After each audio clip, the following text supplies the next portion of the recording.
it almost feels like what we would see in the famous siege of Syracuse during the Second Punic War, since ultimately it was some opportunistic former Sicilians, Syracusans who took the city.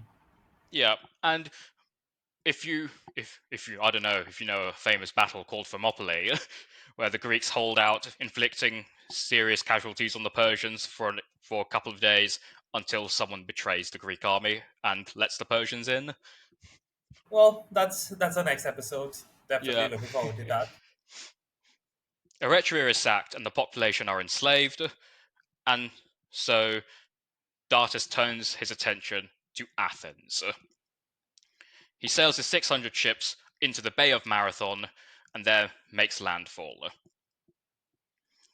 It's one of the stories around the Persian landing is that the Athenian former tyrant Hippias jumps from his landing ship into the water, keen to embrace his homeland once more, but he loses a tooth in the process. And as he's rummaging around the sort of beach and the Mediterranean, he can't find the tooth again, and this is considered an ill portent for the campaign to come for the Persians. It's implied that Hippias will not be able to reclaim his kingdom, just as he can't reclaim his tooth. Greg, at least I would just say it's good for Douglas MacArthur. Something like that did not happen on his return to the No. Philippines. That would have been funny, yeah. Or he lost his like corncob pipe. I mean, just quick digression. Patton nearly lost his pistols when he was Yeah. landing at Yeah, Casablanca, and that really worried his staff. really. And I forgot to mention to the audience again. I keep saying this. If you aren't watching us on YouTube, you're not going to benefit from the large use of maps that help with locations. And especially in the case of Marathon, we're going to have it's kind of broken down in 5 stages as far as the maps that I have are concerned. So I emphasize if you can watch us on YouTube and please comment, what you want to see from us in the future. But carry on, Dan. Now, the the Bay of Marathon is actually close to good pasture land where the Persians can feed their horses. So logistically speaking, it is sound. You wouldn't want to stay there forever, which which does play into the Greek battle plan. So the Athenians have at their disposal, according to ancient historians, about 10,000 men, 9,000 Athenians, in addition to some unexplained number of freed slaves who are in Athens, but they were freed in order to provide in exchange for military. They basically asked for military service in exchange for their freedom, basically. And it's not an unusual thing in Athens to do in an emergency. This does happen in Athenian later history during the Peloponnesian War. In addition, they have, And you could also make the case for the Romans after the Battle of yeah, Cannae. in addition, they have at their disposal 1,000 Plataean allies.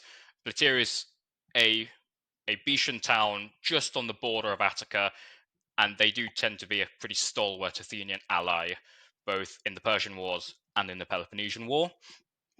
So there are 10,000, about 10,000 soldiers. The Athenian soldiers are organized into their tribal units, and the tribes are a unit of the Athenian political system, where it's basically each the basic level of Athenian organization is a deme, which is more or less a sort of village in Attica, and lots of demes then make up a tribe. And there are 10 tribes of Athens, each named after a mythical hero connected to Athenian history. The Athenian battle Could you plan. Yep. Do you mind if you just give like maybe an example of these like the heroes that they're named after? I think it would just be pretty cool. Like because different Yeah. states have always claimed descendancy from different heroes of the Greek mythos. So I think it would be pretty cool. Yep. Uh, one tribe it's called the Erecthaes, and they're named after the Athenian hero Erechtheus, a very popular figure in Athenian mythological history. And there's also another quite this tribe I definitely remember from my thesis, because they were just one of the most. This tribe had probably one of the biggest swaggers among the Athenian political system, where they were never allowed to come last in the theatre because of the sort of competitive spirit of their namesake, Ajax. Ajax, the infamous sore loser in the competition for the armor of Achilles, and because he Doesn't responded. Ajax also lose the race with Achilles to conquer the most towns and islands that were under Trojan control as well?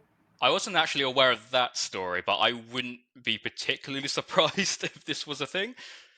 But but Ajax commits suicide following being driven mad by Athena after losing the competition for the fallen Achilles' arms. He loses to Odysseus.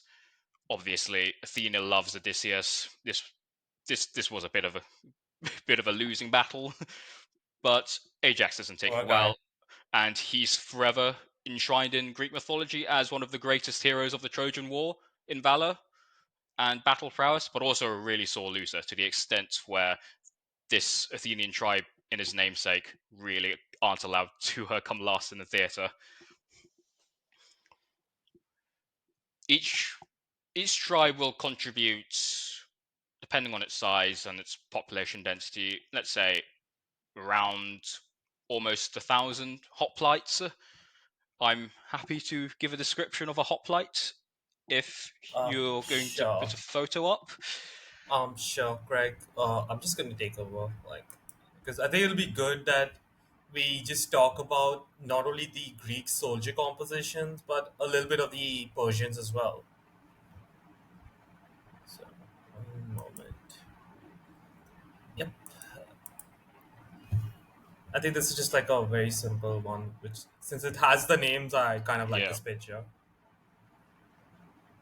The key parts of a hoplite equipment is actually his shield, which if you're a cowardly hoplite is also the first thing you throw away if you're going to run away from a battle.